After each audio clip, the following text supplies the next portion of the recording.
कराची में रिहायशी इमारत गिरने से 9 अफराद जाँ बहक हो गए। 5 मंजिला इमारत गिरने का अफसोसनाक वाकया लियारी के इलाके बगदादी में पेश आया। रेस्क्यू ऑपरेशन में 8 जख्मी अफराद को बचा लिया गया। जाँ बहक और जख्मियों में खवातीन और बच्चे भी शामिल हैं। अस्पताल में जेर इलाज है। शदीद जख्मी अफराद की हालत तशवीशनाक है। अब भी 20 से 25 अफराद मलबे तले दबे होने का खदशा है। अहले इलाका के मुताबिक इमारत में कम अज कम 40 अफराद रिहाइश पजीर थे। हैवी मशीनरी की मदद से मलबे तले दबे अफराद को निकालने के लिए ऑपरेशन जारी। अंधेरा होने से रेस्क्यू टीमों को इमदादी कामों में मुश्किलात का सामना है। इलाके में मोबाइल फोन सिग्नल बंद होने से भी रेस्क्यू ऑपरेशन में मुश्किलात बढ़ गई। इमारत गिरने से करीबी इमारतों को भी नुकसान पहुंचा। स्नार्कल की मदद से एतराफ। कराची में अलमनाक हादसे पर रिक्कत आमेज मनासिर। प्यारों के बिछड़ने पर लोग ज़ारो कतार रोते रहे। ऐनी शाहिदीन और अहले इलाका ने बताया कि खस्ता हाल इमारत 50 साल पुरानी थी, जिसमें कई खानदान मुकीम थे। हादसे के बाद रेस्क्यू टीमें ताखीर से पहुंची। इत्तला के बावजूद 1 घंटे तक कोई नहीं आया। अपनी मदद आप के तहत लोगों को मलबे से निकाला।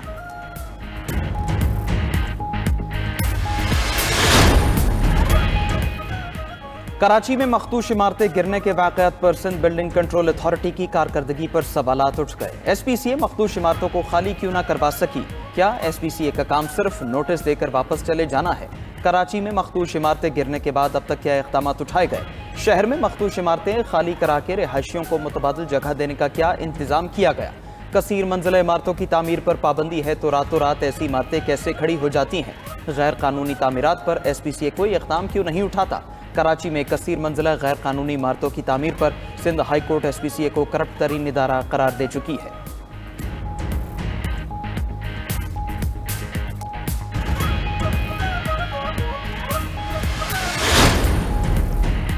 सदर मुमलिकत आसिफ अली जरदारी और वज़ीर आज़म शहबाज शरीफ का इमारत गिरने के वाक़े पर इजहार अफसोस। सदर मुमलिकत की सिंध हुकूमत को इमदादी सरगर्मियाँ तेज़ करने की हिदायत। कहा कि हादसे की वजूहात का तयन और रोकथाम के लिए मौसर इकदाम किए जाएँ। वज़ीर आज़म का वाक़े में जानी नुकसान पर गहरे दुख और अफसोस का इजहार। Chairman Peoples Party Bilawal Bhutto ने भी वाक़े पर अफसोस का इजहार किया। कहा, यकीन दिलाता हूँ सिंध हुकूमत मुतासिर अफराद की हर मुमकिन मदद करेगी। वज़ीर आला सिंध मुराद अली शाह ने मुतल्लिका हुक्काम से वाक़े की रिपोर्ट तलब कर ली। खतरनाक इमारतों की फौरी निशानदही करके शहरियों की हिफाजत के लिए अमली इकदाम करने का हुक्म।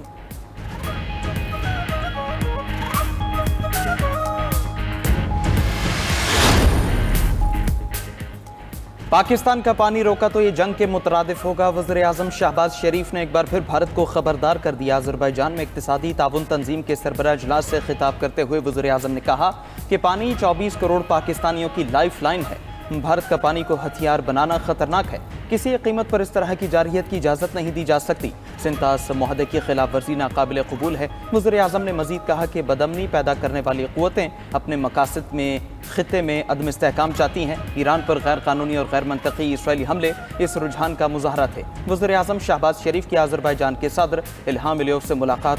दोनों रहनुमाओं का तिजारत और सरमायाकारी के शोबों में ताउन बढ़ाने पर इत्तिफाक। सरमायाकारी के इम्कानात के हवाले से होने वाली पेशरफ्त पर इत्मीनान का इजहार किया।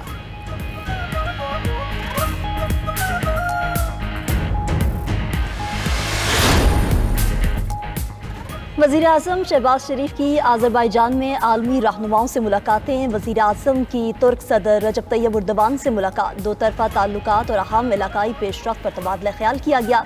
तजारत, दिफा, तवानाई और दीगर शोबों में ताउन बढ़ाने पर इत्तफाक। दोनों ममालिक के दरमियान तय पाने वाले मामलात को हतमी शक्ल दी जाएगी। वज़ीर आज़म और ईरानी सदर मसूद पेज़ेश्कियान की भी अज़रबैजान में मुलाकात। दोनों रहनुमाओं ने तमाम शोबों में जारी दो तरफ़ा ताउन का जायजा लिया। दोनों रहनुमाओं के दरमियान ईरान पर इसराइल की बिला जवाज जारियत पर भी गुफ्तगू। वज़ीर आज़म ने ईरानी अवाम और हुकूमत के साथ गैर मुतज़लज़ल यकजहती का इजहार किया। वज़ीर आज़म का ईरानी सुप्रीम लीडर के लिए मुबारकबाद और नेक ख्वाहिशात का पैगाम। शहबाज शरीफ की उज़्बेक सदर शौकत मिर्ज़ायोफ से मुलाकात। वज़ीर आज़म ताजिक सदर इमाम अली रहमान और किर्गिज़ सदर से भी मिले। शहबाज शरीफ की आलमी रहनुमाओं से मुलाकात में गैर मामूली बेतकल्लुफ़ी देखने में आई।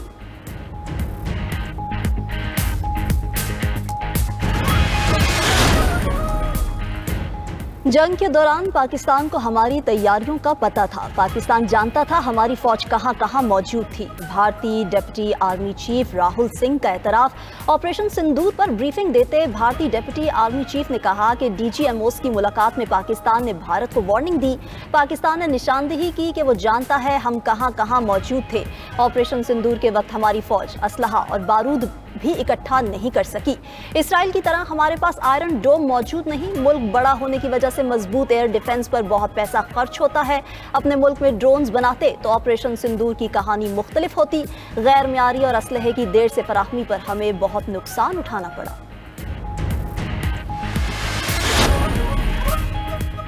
DHQ अस्पताल पाकपतन में 20 बच्चों की अमवात पर वज़ीर आला का एक्शन। गफलत बरतने पर CO health Pakpattan doctor Suhail Asghar के खिलाफ मुकदमा दर्ज। मुजरिमाना गफलत पर MS डॉक्टर अदनान गफ्फार के खिलाफ भी पर्चा कट गया। वज़ीर आला पंजाब ने दोनों अफसरान को गिरफ्तार करवा दिया। प्राइवेट लैब से मिली भगत करने पर 3 लैब टेक्नीशियन भी फारिग कर दिए गए। अस्पताल अमले से मिली भगत करने वाली 3 प्राइवेट लैब्स भी सील कर दी गई। पुलिस का प्राइवेट लैब्स पर छापा। लेबॉर्ट्री मालिक को गिरफ्तार कर लिया। ओवर चार्जिंग की शिकायत पर पार्किंग कंपनी अमले के 2 अफराद भी गिरफ्तार। पाकपतन वाक़ये के बाद गिरफ्तार अफराद की तादाद 9 हो गई। वज़ीर आला पंजाब मरियम नवाज का अस्पताल का दौरा, मुख्तलिफ वार्ड्स, स्टोर्स और लैब का मुआयना किया। मरीजों और अहले खाना ने अस्पताल में बदनस्मी, गफलत और दीगर शिकायत के अंबार लगा दिए। वज़ीर आला की स्टोर में मौजूद होने के बावजूद अद्वियात न देने पर सख्त सरजनिश। खैबर पख्तूनख्वा असेंबली में मखसूस नशिस्तों की तकसीम। मुस्लिम लीग नून ने इलेक्शन कमीशन की तकसीम को पेशावर हाई कोर्ट में चैलेंज कर दिया। दरखास्त में मौक़िफ़ इख्तियार किया कि मुस्लिम लीग नून के असेंबली में 7 सीटें हैं। इलेक्शन कमीशन ने JUIFA को 7 सीटों के बदले 10 मखसूस नशिस्तें दी हैं। मुस्लिम लीग नून को 7 जनरल सीट्स पर 8 मखसूस नशिस्तें दी। इलेक्शन कमीशन के मखसूस नशिस्तों से मुतालिक एलामिया कालअदम करार दिया जाए। दरखास्त में हतमी फैसले तक फरीक़ैन को हलफ से रोकने की इस्तदा की गई है।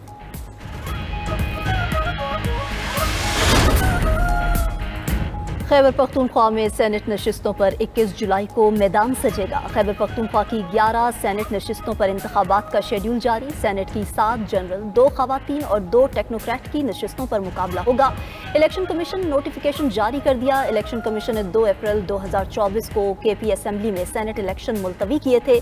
मखसूस नशिस्तों पर मुंतखब मेंबरान सूबाई असेंबली से हलफ ना लेने और इलेक्टोरल कॉलेज नामुकम्मल होने की वजह बताई गई थी।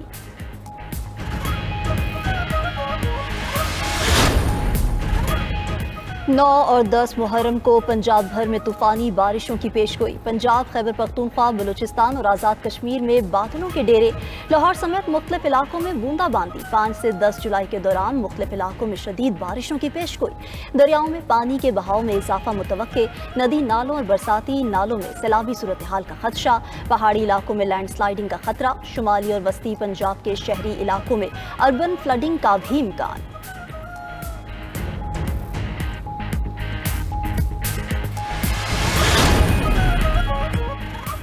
ट्रंप की एक बार फिर पाकिस्तान और भारत के दरमियान जंग बंदी कराने का तस्करा। अमरीकी सदर ने 250वें यौम आज़ादी पर रियासत आयोवा में तकरीब से खिताब में कहा, उन्होंने पाकिस्तान और भारत के दरमियान जंग रुकवाई।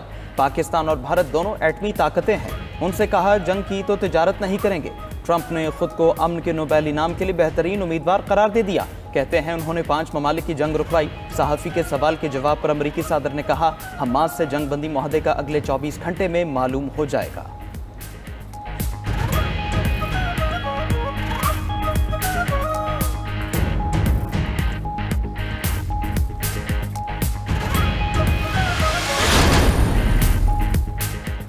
रूस के यूक्रेन के दारुल हुकूमत कीव पर 500 ड्रोन हमले, 23 अफराद जख्मी हो गए। हमलों से ज़ेरे ज़मीन पनाहगाहों में मौजूद शहरी जोरदार धमाकों से लर्ज उठे। यूक्रेनी एयरफोर्स के मुताबिक जुमे की सुबह रूस ने मुख्तलिफ मरहलों में 539 ड्रोन और 11 मिसाइल फायर किए। शहर में 8 घंटे से जायद एयर रेड सायरन बजते रहे। हुकाम के मुताबिक शहर भर में हमलों से इमारतें, गाड़ियाँ और रेलवे इंफ्रास्ट्रक्चर मुतासर हुआ।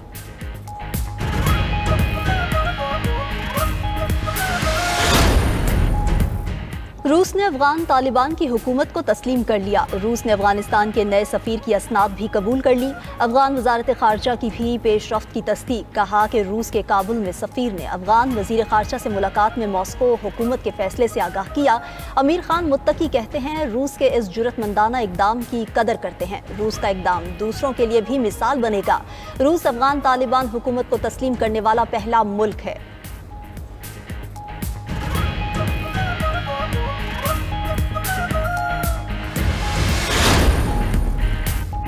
चीन की भारत को तिब्बत के मामलात में मुदाखलत से बाज रहने की वार्निंग। तर्जमान चीनी वजारत खारजा माओ निंग ने कहा, भारत को तिब्बत से मुतालिक हसास मामलात में मुदाखलत से गुरेज करना चाहिए।